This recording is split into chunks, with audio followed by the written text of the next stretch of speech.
Today we're going to take a quick look at one of the best soloing techniques out there, used by B.B. King, Clapton, Page, Angus Young, all the greats. And it's really simple, yet it mystifies a lot of people. No more.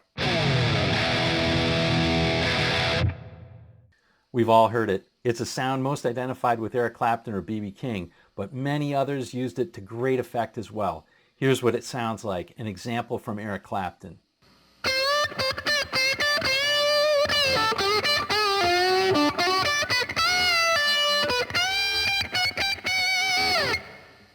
It's the mixing of major and minor sounds, specifically the major and minor pentatonic. There's two really simple ways of visualizing them. Let's look at both of them in Clapton's favorite key of D.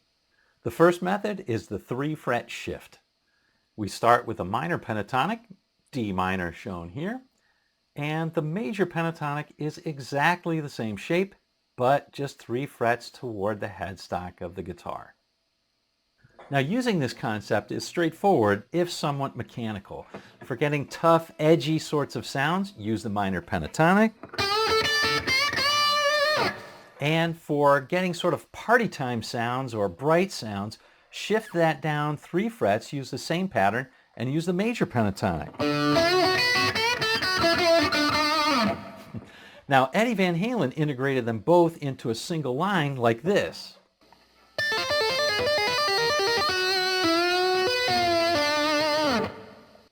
Of course, you don't have to tap to make that happen. You could do this instead.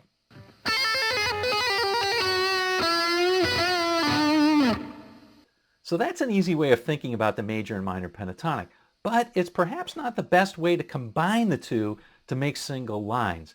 The second way is perhaps better, and that's combining the two at the same place on the fretboard. Again, we're going to start with a minor pentatonic box. This is in D. Now let's look at the same place, the major pentatonic pattern. Some of the notes are the same, but some aren't. Here are both scales in the same position.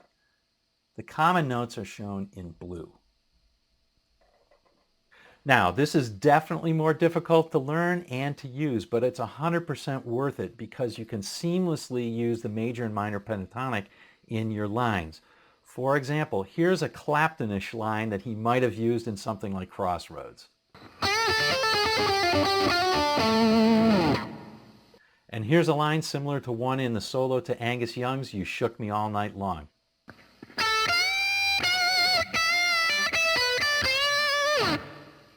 And there's so much more you can do with this idea. If you want to extend this concept, check out this video because I show you the key ingredient that a lot of people are just missing, and it's going to make a lot of it a lot easier. So check that video out, and we'll see you on down the road.